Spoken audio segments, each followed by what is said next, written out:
another way in which history can be useful, and that is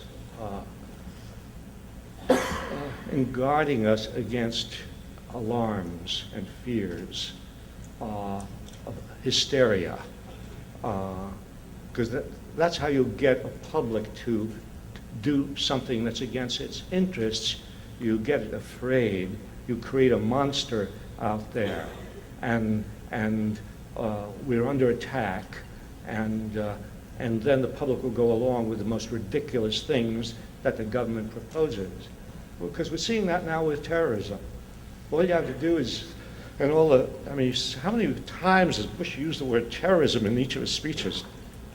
And terrorism, it's a war on terrorism. There are terrorists.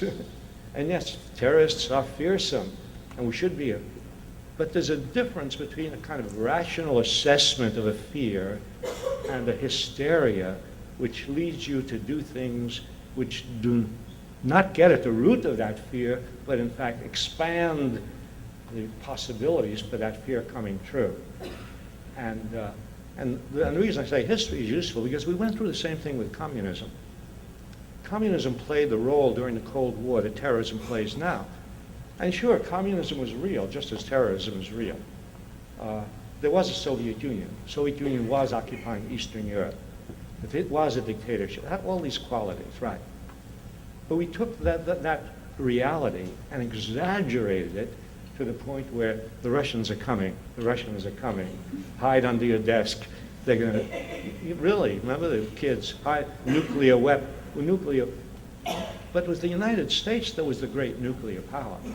It was the United States that started it.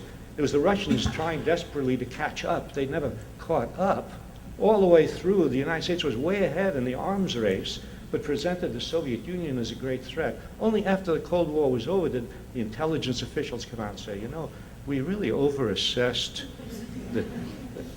after $1 trillion had been spent, we overassessed the danger, you know, to the point where, yeah, after we had spent the wealth of this country on building up our military against a threat which never was that real. The Soviet Union and intelligence people from the CIA who worked on the Soviet desk said, Soviet Union, there's no evidence the Soviet Union intended to invade Western Europe, or they want to hold on to Eastern Europe. No, but everything became a communist threat. And that's why and this communist threat became a way of justifying what we did in Latin America. Communism there, or justifying what we did in Vietnam.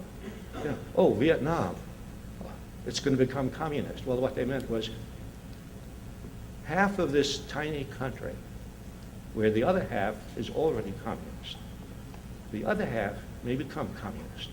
And therefore, we should send an army over there. Hey, wait a while. There's China. China is communist. China has 1 billion people.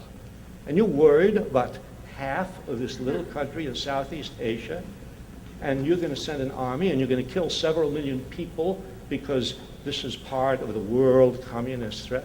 We should have learned from our experience in the Cold War, but no, we're going through this with terrorism, scaring us into doing all sorts of things to our own liberty and our own economy and to the world, you see, which result in the deaths of huge numbers of people and the starvation of people and the ignoring of enormous problems that exist in the world because of the focusing on this war on terrorism. And so 1 billion people in the world can be without clean water and without food, and 14 million children can die every year for sickness that could be helped by the money that we are spending on war. But that all is put aside because we are dealing with terrorism and trying to make people forget or not learn that war is terrorism. War is terrorism.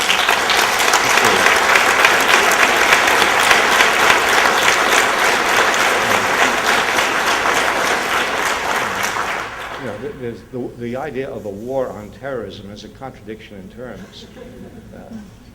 Because when you make war, you are guilty of terrorism.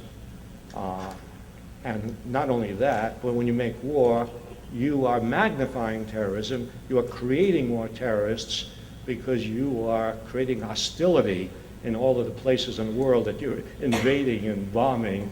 And so war against terrorism is a huge fake, which they are still trying to promulgate on the American public. Fortunately, I believe, and this is a tribute to the common sense and decency of people, in spite of the government control of the airwaves, in spite of the television and media and their complicity with the government, American people have turned and turned and turned against the war and against the President George Bush, the so-called President George Bush.